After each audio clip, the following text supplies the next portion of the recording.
ओम भगवती माताए नमः। नवरात्रि के चौथे दिन माँ कुसुमांडा की पूजा होती है। माँ कुसुमांडा की पूजा जाने भोग, मंत्र, आरती और व्रत कथा कैसे करते हैं। नवरात्रि का आज चौथा दिन है। इस दिन माँ कुसुमांडा की पूजा होती है। ऐसा माना जाता है कि माँ कुसुमांडा की पूजा करने से धन और बल की प्राप्ति होती है, साथ ही ताकत और बुद्धि भी बढ़ती है। माँ कुसुमांडा को ब्राह्मण रक्षक भी कहा जाता है। इसलिए आज हम माँ कुसुमांडा की पूजा कैसे करें, मंत्र क्या है और माँ को क्या भोग लगाएं, आरती कैसे करें, इस बारे में विस्तार से बात कर रहे हैं। नवरात्रि के चौथे दिन माँ कुसुमांडा की पूजा की जाती है और इस दिन विधि विधान से माँ दुर्गा की आराधना होती है।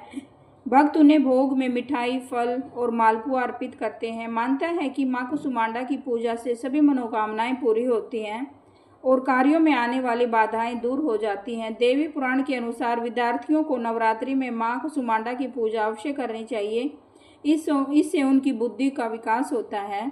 माँ कुसुमांडा 8 भुजाओं वाली दिव्य शक्ति है। उन्हें परमेश्वरी का रूप माना जाता है। ऐसा माना जाता है कि माँ कुसुमांडा की पूजा करने से सभी काम पूरे होते हैं और जिन काम में रुकावट आती है वे भी बिना किसी बाधा की पूरी हो जाती है। माँ कुसुमांडा की पूजा करने से भक्तों को सुख और सौभाग्य मिलता है। देवी पुराण में बताया गया है कि विद्यार्थियों को नवरात्रि में माँ कुसुमांडा की पूजा जरूर करनी चाहिए। माँ दुर्गा उनकी बुद्धि का विकास करने में सहायक होती है। देवी कुसुमांडा दुर्गा माँ का चौथा रूप है। देवी भागवत पुराण में उनकी महिमा का वर्ण है। माना जाता है कि उन्होंने अपनी हल्की मुस्कान से ब्रह्मांड बनाया था, इसीलिए उन्हें कुसुमांडा देवी कहा जाता है। सृष्टि के आरंभ में अंधकार था, जिससे माँ ने अपनी हंसी से दूर किया और उनसे सूर्य की गर्मी सहन की शक्ति है। इसीलिए उनकी पूजा करने से भक्तों को शक्ति और ऊर्जा मिलती है। माँ कुसुमांडा का स्वरूप बहुत ही खास है। उन्हें दिव्य और अलौकिक माना जाता है। वह शेर पर सवार होती है। उनकी 8 भुजाएं हैं जिनमें अस्त्र होते हैं। माँ कुसुमांडा हमें जीवन शक्ति देती है। माँ कुसुमांडा शेर पर सवारी करती है। उनकी 8 भुजाओं में अलग अलग चीजें हैं। इन भुजाओं में उन्होंने कमल, कलश, कमल और सुदर्शन चक्र पकड़ा हुआ है। माँ का यह रूप हमें जीवन शक्ति प्रदान करने वाला माना गया है।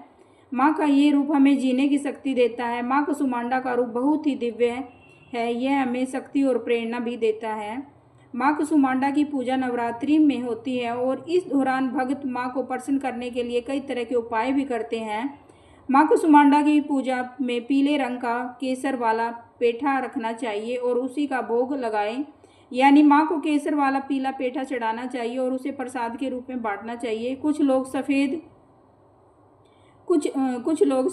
उसे प्रसाद के रूप में बांटना चाहिए। कुछ लोग सफ़ेद पेठे के फल की बलि भी देते हैं। इसके अलावा मालपुआ और पतासे भी माँ पे चढ़ाए जाते हैं। नवरात्रि के चौथे दिन सुबह जल्दी उठकर स्नान करें और फिर पूजा की तैयारी करें। माँ कुसुमांडा के व्रत का संकल्प लें। सबसे पहले गंगा जल से पूजा के स्थान को पवित्र करें। फिर लकड़ी की चौकी पर पीला कपड़ा बिछाएं, उस पर माँ की प्रतिमा स्थापित करें और माँ कुसुमांडा का ध्यान करें। पूजा में पीले वस्त्र, फूल, फल, मिठाई, धूप, दीप, नैवेद्य और अक्षत अर्पित करें। सारी सामग्री अर्पित करने के बाद माँ की आरती करें और भोग लगाएं। अंत में क्षमा याचना करें और ध्यान लगाकर दुर्गा सप्तशती और दुर्गा चालीसा का पाठ करें। ओम भगवती माताए नमः।